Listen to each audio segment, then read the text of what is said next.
has been a hard week for the kickoff of the Republican Party's outreach efforts to African Americans in the state of North Carolina. The Republican Party's presidential candidate may have won North Carolina overall in 2012, but that was no thanks to the black vote. African Americans in North Carolina voted 96% for President Obama. That was up from the 95% of black voters who supported him in the previous election. More than 1 in 5 residents of North Carolina is African American.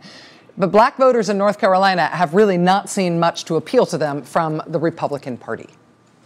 And this was a really unfortunate week to pick for Republicans to try to change black voters' minds. This was the week that the Republican governor of the state went to court to defend the Republicans' new law restricting voting rights in the state. A law that had been called the worst voter suppression law passed anywhere in the country since the Voting Rights Act of 1965 banned things like literacy tests and poll taxes. So Republicans went to court to defend those laws the same day they opened up their black outreach office in North Carolina. 2 days later, The Daily Show on Comedy Central talked to a local North Carolina Republican official about that law and what it's for. The bottom line is the law is not racist. Of course the law is not racist, and you're not racist.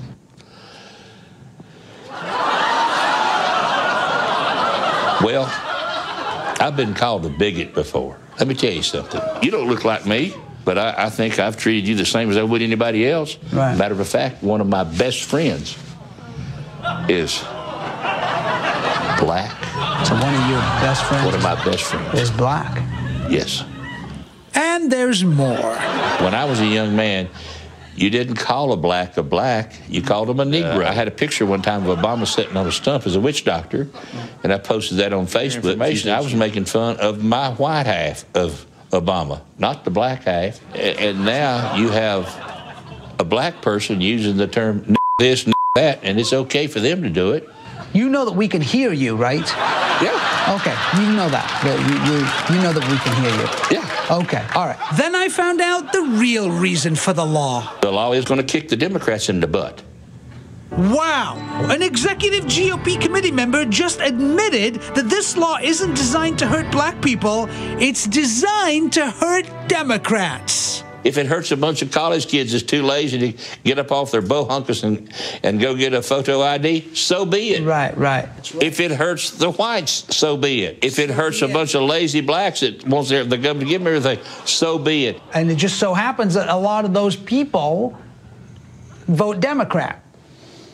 Gee. And this is the week the North Carolina Republican Party is kicking off their outreach to black voters.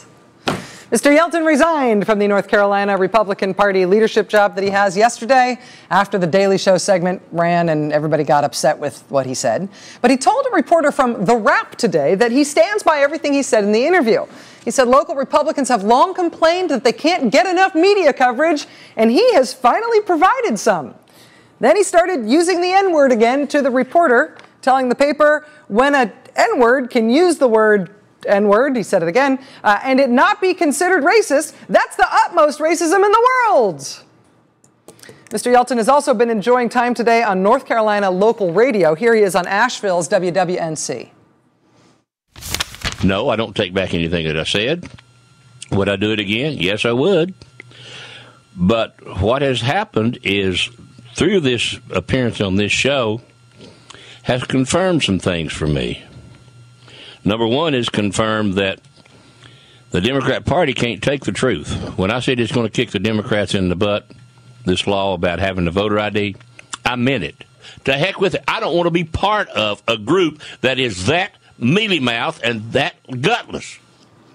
So the North Carolina Republican Party's efforts this week to woo black voters away from the Democratic Party, not turning out to be great timing already. Then today we got this. I noticed on Facebook recently that there was somebody had posted something with a picture of Barack Obama and across it said traitor. And I don't always agree with the guy. I certainly didn't vote for him, but I got to defend him on this one. I just don't think it's right at all to call Barack Obama a traitor. There's a lot of things he's done wrong, but he is not a traitor, at least not as far as I can tell, because I've not come across any evidence yet that he has done one thing to harm Kenya.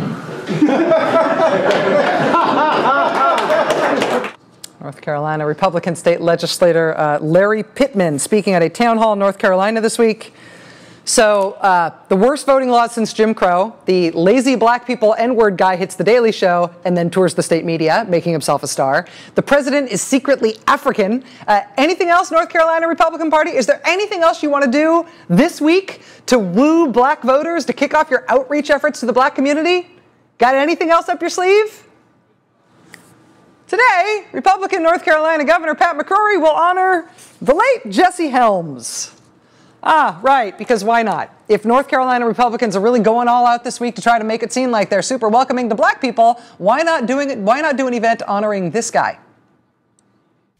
You needed that job, and you were the best qualified, but they had to give it to a minority because of a racial quota.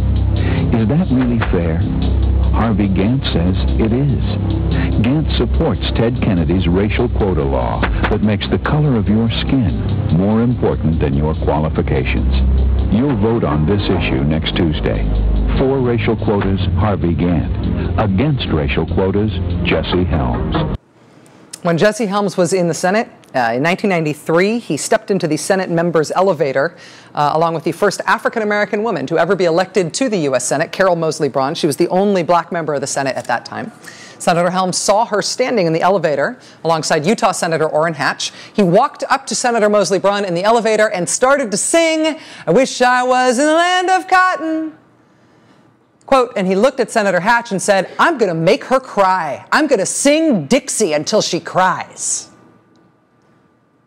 When Jesse Helms retired from the United States Senate, David Broder at the Washington Post wrote that he was, quote, "the last prominent, unabashed white racist politician in this country." What is unique about Helms is his willingness to pick at the scab of the great wound of American history, the legacy of slavery and segregation, and to inflame racial resentment against African Americans.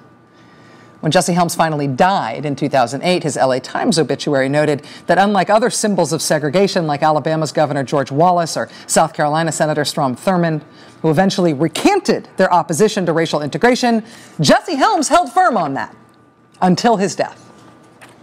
And so that's who North Carolina Republican Governor Pat McCrory is honoring tonight, to put the capstone on the North Carolina Republican Party's efforts this week to win over the African American vote. Anybody else besides me afraid to see what they're going to try next week?